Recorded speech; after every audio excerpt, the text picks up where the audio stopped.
You're listening to Season 2 of Beyond Insights, your go-to podcast for all things accounting, business, and technology. Unsure how to improve your leadership skills, or whether you're suited to being a leader to begin with? Looking for ways to build a stronger team or take better risks? Then stay tuned. From cybersecurity, blockchain, and AI innovations to sustainability, employee retention, and work-life balance, we've got you covered. We speak to knowledgeable and insightful guests from varied backgrounds, industries, and locations from all around the globe. From this multiplicity of thought, we strive to find solutions to our most urgent business problems. Whether you're a small business owner, an accountant, entrepreneur, or even a young professional looking to progress, this podcast is for you. Thank you for tuning in. Let's dive right in and go beyond insights.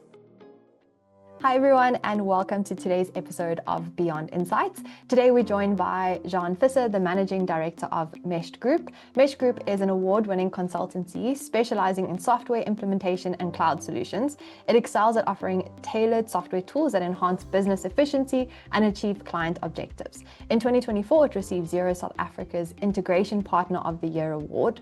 This award recognizes a trusted Xero app integrator who is a leader in the industry and offers the best advice for specific app needs. So really an amazing achievement.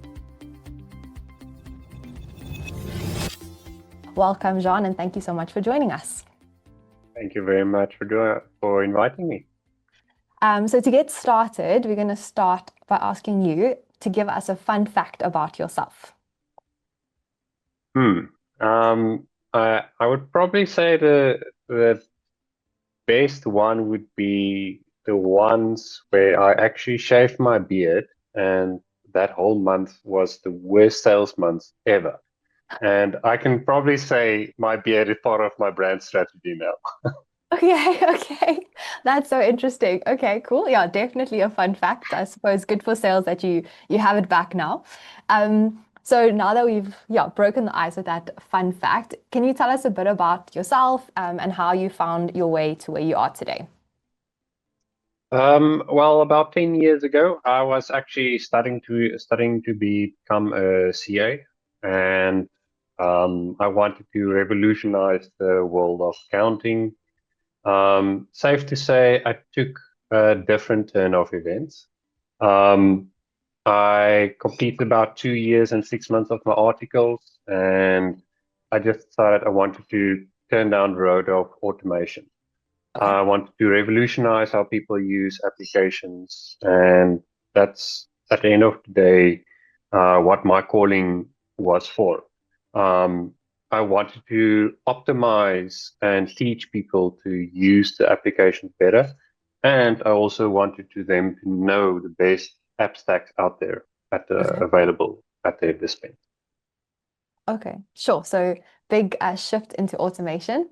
And so, what kind of were the next steps after coming to this, I want to say, I forgot the word, but after coming to this realization?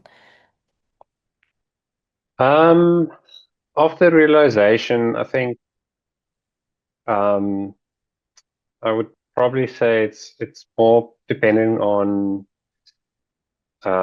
finding a team that can actually grow with you, with that big dream that you found. And that was quite, I would say, a big challenge for me, because it's a very niche industry at the moment, especially about 6 years or 7 years when we started. That was a big challenge. And then the other thing was actually to learn out of my failings. That this very big industry of cloud automation, it was so new. Everybody made a lot of mistakes, but learning out of those mistakes was key to success. Okay, cool. So that's how Meshed Group came to be, because of your passion for automation. And congrats on the great award. That's really, really impressive. Obviously doing great things. Do you want to tell us a bit more about Meshed Group before we go into like cloud integration and what others can learn about it? Yeah, definitely. So, like I already told you, Mesh Group stemmed from the idea of integrating solutions and optimizing the use of applications. But the team has grown to a group of about 11 permanent consultants, and each consultant specializes in a particular niche app stack. Okay. And when I say app stack, it's essentially different applications that work together to solve a specific need. And you Okay. can't be a jack of all trades in this particular industry. You need to be a specialist in something. So I literally have a team that consists of data analysts that work with SIFT and Power BI that solves the automated reporting aspect for clients using cloud accounting tools. And then I have consultants doing inventory or ERP systems in collaboration with Xero. And bringing all of those resources together actually creates a meshed network, and that's where the name comes from. Okay, cool. That's what Mesh Group is all about, connecting all the dots. Okay, cool. Oh, I love it's always so cool to figure out where the name came from. Yeah, and it's always cool. It comes down to that like core value and core principle. So no, very, very cool. So yeah, you're all about automation, and you mentioned cloud integration. So I think cloud was a big talking point back in the day, but hopefully most people have moved to the cloud now. So looking ahead beyond the current benefits of cloud integration that you've observed so far in like the South African accounting space, what's one key evolution that you see on the horizon for these integrated systems? So I think, like you mentioned, we were all talking about moving to cloud about 5 years ago. And although we all talked about it, we still haven't yet optimized the use of cloud applications. And nowadays we talk about AI and all kinds of automations. But the next steps would probably be the phase where we start talking about hyper automation. And that's where we actually start combining AI with open API capabilities. Okay. AI learning the systems that we actually use every day, and API systems talking to each other. Okay. I think that is the next phase where we're going to move to, especially in the next coming years. But although, like I said, we're still moving to cloud accounting, we still need to optimize the use of those cloud applications. I still see people using 30% of the actual tools they pay for every month. Okay. So it's more actually using the tools. And then I suppose if you haven't yet moved to cloud, then you're not going to be able to unlock all these other, advanced automations and stuff. So I suppose for anyone still there, it's a good reminder to make the move. And I think you're speaking about like, the meshed group and systems connecting. But what does deeper integration look like in the near future? And do you have any examples of this more sophisticated workflow or data flow that we might see? Yeah, definitely. So we've actually been working with a local co-op supplier to directly integrate our inventory solution and purchase requisition tool to their platform, where we can actually connect directly with the supplier to fetch supplier invoices as they get created from on their platform. So what we can do on our side, the user creates purchase order requisitions, and we then automatically fetch documentation from other systems to automatically match the purchase order and the bill. Oh, wow. And that's where what I'm talking about, hyper automation and open API. As we start to learn more about creating the open network, we can connect more dots at the end of the day, and we have less human interaction of verifications. So that's a practical scenario what we've been working on lately. Another scenario would be using tools like Make and Zapier to connect different applications via open API. And when I say tools like Make and Zapier, it's low-code, no-code scenarios, which actually enables the accountant or user to integrate applications without the need of a specialist or coder to write code. Okay. That's great news because I actually built or tried to look into a bit of coding, because obviously in product I work with a lot of developers, and I'm like, I should learn how to do this coding thing, and coding is hard. So it's very cool that there's these other options out there.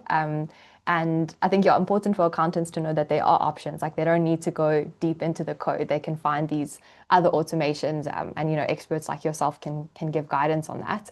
I think it's really cool, that automation, because if a human has to get involved, it takes a lot of time, but also there's risk of error. So if you can just auto match it, you can always have review, all those kind of extra controls, but it kind of takes away the monotonous task. So Yes. really great. And I think the connection between systems is where the struggle is at the moment, because you've got these great systems that store things and help make it easy to process, but that connection is sounds really exciting.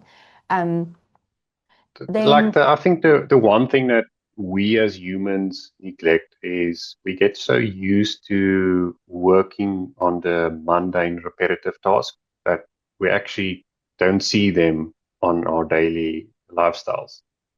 And that's what we're trying to identify and automate at the end of the day. Yeah, I think that's a really, really good point. It's like you almost kind of get so used to doing it that you think that that's just how it will always be. And you forget that it's something you have to do because you just kind of do it. When that's probably the easiest thing to get rid of, so you can do something that's more satisfying and fun. I've used this example many times, but when I was in audit, we used to take, I think, like 2 weeks to kind of do this process to get ready for journal testing. And then we built an Excel spreadsheet that took it down to like 1 week. But by the time I left, we had a bot that did it in 6 minutes. And it's something that, when I started, it was like, that's just how it is. You send it away, a service delivery center does it. It's just the norm. But then we had to challenge ourselves. And I think you also touched on the fact that we just get used to it and we're always too busy doing it to make the time to actually do the automation. And so we had to kind of book a week to say, how can we save ourselves time in the future? And I think that's probably what you guys are all about. It takes a bit of time and maybe a bit of like effort and money once off, but then it should save and make your life so much easier, because no one liked doing those 2 weeks, I promise you. I think you touched on this no-code tool, and Zapier is obviously a great example. Do you have any other examples of that, or like how accountants should be like looking, for those options to really improve the way their practices work? Yeah, there's a bunch of examples that I can use. It's like a very big universe of possibilities. I think low code and no code makes it possible to integrate anything at the moment that has open API. So think of scenarios where you want to actually onboard customers using an online form, but that online form doesn't necessarily connect with your accounting package or ERP system. So that it automatically creates that master file.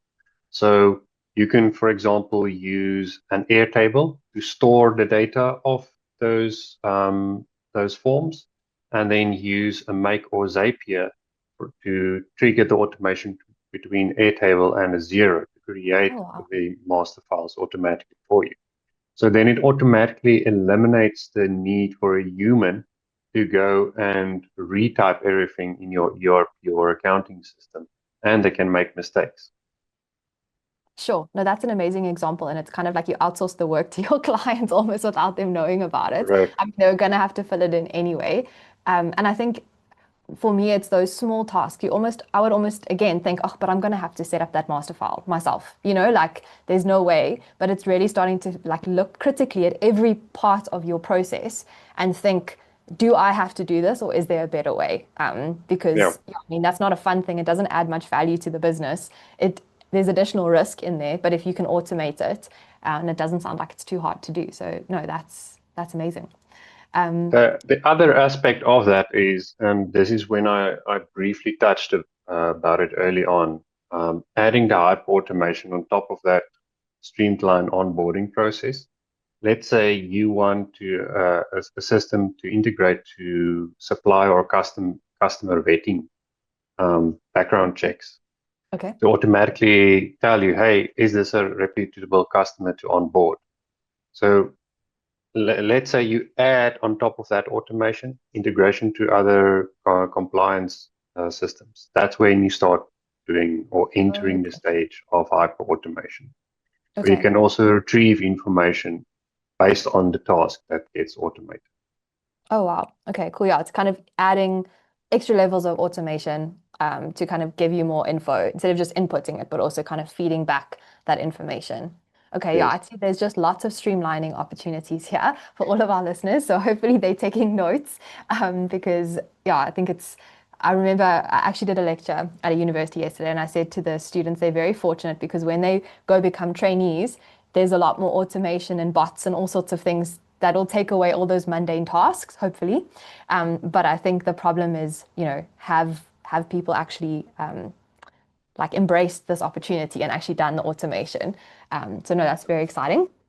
So I think speaking back to cloud, and it's no longer just a cloud accounting software, but there's a whole app store and ecosystem. So are specialized cloud ecosystems becoming more important for specific accounting niches? And then how can firms leverage these? And what role does Mesh Group play in this whole big thing of ecosystems? Yeah, so like I told you early on, you can't be a jack of all trades in the cloud advisory space. You can't say that you do 30 different applications, but you're not really a specialist in any of those applications. So I would advise accounting firms to really become a specialist in a particular app stack. And when there's anything they need to onboard that is beyond the capabilities of their expertise, talk to companies like Mesh Group, who has different consultants that can cater for all of those different aspects of the business. Because that's where they actually can leverage the network of cloud advisory to offer a better service to their clients as a specialist service. And especially in today's world where we have more than 1,000 different applications on the marketplace, you really need to know which applications to use, and which ones will actually just waste your time implementing at the end of the day. So leverage the integrated partners that have specialist knowledge on different applications. See which applications they implement, and make that part of your application stack for your practice. But also review your application stack at least on a quarterly or half-yearly basis, and get an expert in for a particular app to review if you use those applications at the optimal level. Okay. No, I think that's really good advice. I think it's exciting to get all the new apps, and often I think you feel like, no, you need to know how to do it, but you should focus on what you're good at doing and rather get experts to help, because they're always going to know more. So I think that's a lot of really good advice on, how to get your app stack, how to specialize and make the most of the ecosystem and cloud. But if we think into the future a bit more, obviously the one talking point is AI. Everyone's talking about that. But what is one other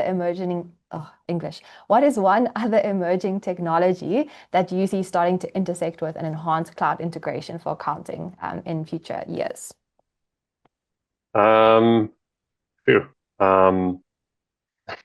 I think it's the aspect of hyper automation. I know I touch it quite frequently, but we haven't even touched 10% of what is capable with Open API even yet. AI is just adding on top of that really cluttered discussions. We're all saying, "Oh, I'm using AI," but are we really using it at a level where we can embrace that technology into our business? So I would actually take the conversation back when people start talking about AI. Let's just talk about Open API.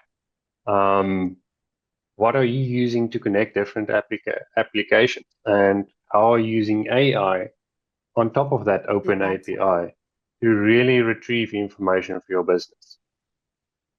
But yeah, the other things that I also start to see in the next 5 to 6 years is probably, oh no, I forgot the word.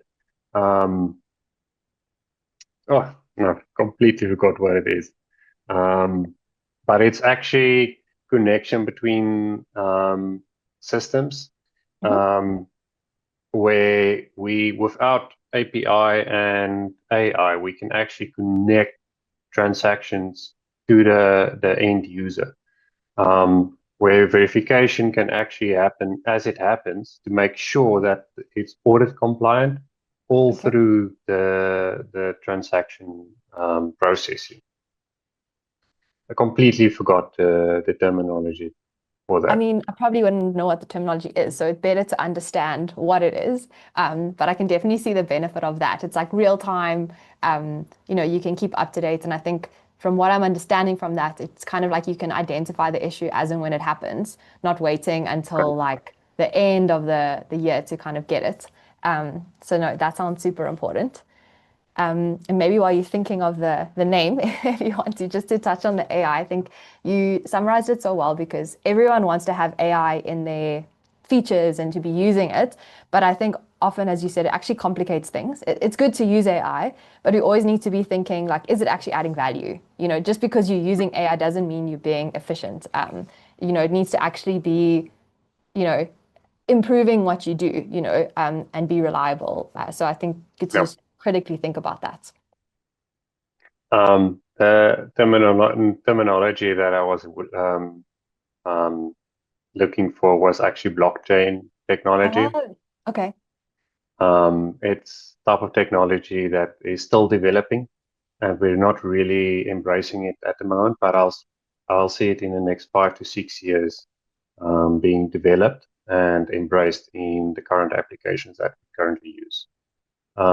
It's going to make a lot of the services that we use way more efficient, especially in audit compliance. Okay. I think, whenever people hear blockchain, they just think of Bitcoin. So really good to focus in on the use cases. And I remember when I was an auditor as well, people were already starting to speak about kind of how this can be used in banking and audits and everything. So a really good shout out for people to be on the lookout for. Cool. So I think there's some good tech there, just, beyond AI. Mustn't always just be like focusing on, what's trendy. And then for accounting firms in South Africa that want to prepare for like this next generation of cloud and all these integration possibilities that you've touched on, what would be one kind of key piece of advice that you could offer them right now to kind of, make the most of these things? Just audit your app stack quarterly or half yearly to make sure that you're actually using all of your systems at the optimal level. I see it every day. People use 30% of what they're using. They can easily ramp up their cost of monthly subscriptions and adding more apps for certain, how would I say, functionalities that they need, but they don't actually realize they can already automate a lot of that processes with the current app stack that they have. Okay. So before you start adding applications, first review if you're actually using everything at the optimal level. Okay. I'd rather see what more you can get from the apps you're actually using at the moment. That makes a lot of sense.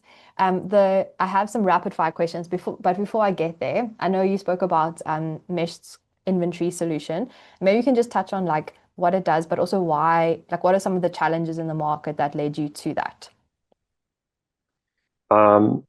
Definitely in South Africa, we've seen a big need for an affordable, cost-effective inventory management application, especially for the zero market. Okay. There are some other accounting systems that do offer some inventory application, but it's really lacking the necessary need and accuracy needed for today's inventory management companies. And that's why we started developing Mesh 360 as a cost-effective solution. It's essentially an ERP. So think of Lego. We made it modular, so you can use different blocks to build a complete ERP at the end of the day with different modules working together. And we essentially used our knowledge of implementing various other ERPs or inventory applications to compile Mesh 360 at the end of the day. Okay.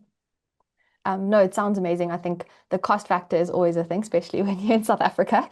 That's always a factor. But yeah, I think inventory is like very industry specific, and you kind of want to do a lot of tracking and stuff, and reporting as well. So really exciting to hear about that solution. I know a few of our customers have mentioned it before. So yeah, very cool to hear about it and that it actually came out of lots of like being part of it and seeing what the challenges are in the market. So no, excited about that. Thanks for sharing. So yeah, I just have a few rapid fire questions for you now to end off.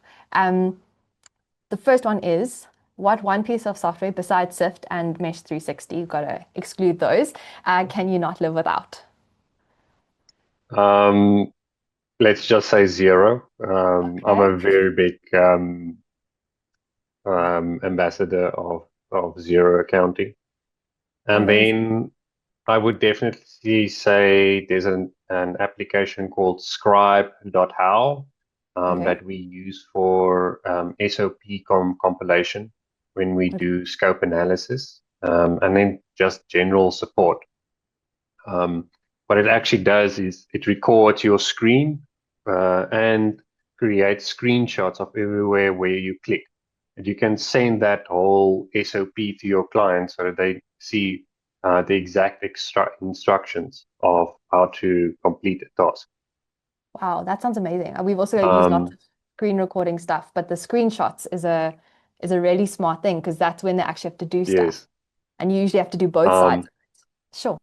And the other one that I use every now and then is an AI voice tool called Crisp. Okay. KRISP. It's actually used for background noise cancellation. Okay. So I have quite a few pets, and they make a lot of noise. And I work from home, and I usually sit in about 9 meetings a day. So without interruption, I use Crisp to ignore and eliminate that background noise. Sure, amazing. I love those two are very practical. I'm going to be making a note of both of them. So thank you for that. Next question. What's the most valuable lesson you've learned about building a business? Learn faster than you fail. Okay. That's Sure. definitely something that has stuck to me since the beginning. Sure, that's a very, very good statement. Learn faster than you fail. Yeah, I think because your fail is probably going to happen. So good to learn from it. And then And it's important to recognize you need failure to learn as well, and learn from your past mistake. Exactly. I mean, yeah, all the best ideas come from like problems that needed to be solved. So cool, thank you. Lots to take away. And then last question, if there's one thing that you want listeners to take away from today's podcast, what would it be? I think since the discussion is a lot about cloud accounting and cloud advisory in general, I would say don't think of cloud advisory as just accounting. Think of it as workflow reimagined. You can literally make anything happen. You just need to think it and apply an application that can automate those kind of processes. Okay, amazing. I think, yeah, what I got, I'm just going to add my 2 cents, is to really challenge your processes to think about how you can automate it. Like you speak a lot about automation, and I think often we underestimate what can be automated. Like you just said, anything is possible. And so it's really about like challenging yourself and saying, do I actually have to do this or can it be automated? And I think that'll free up so much time to do the things that we actually love. But yeah, thank you so much. I really enjoyed this episode. I learned a lot. I think it's super relevant for all of our listeners. You know, from business owners to accounting practices, you know, we all have processes, we all have systems, and we all do things that we don't enjoy, that are monotonous.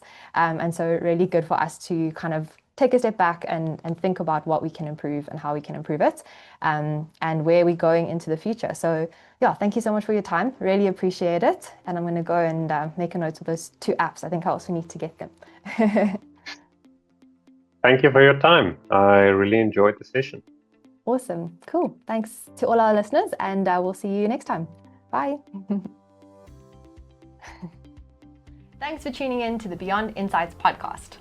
Please like and subscribe on whatever platform you're listening to right now. And please share with any of your colleagues or friends or family members that you think might benefit from listening to this podcast. That's all from us. Until next time, see you then.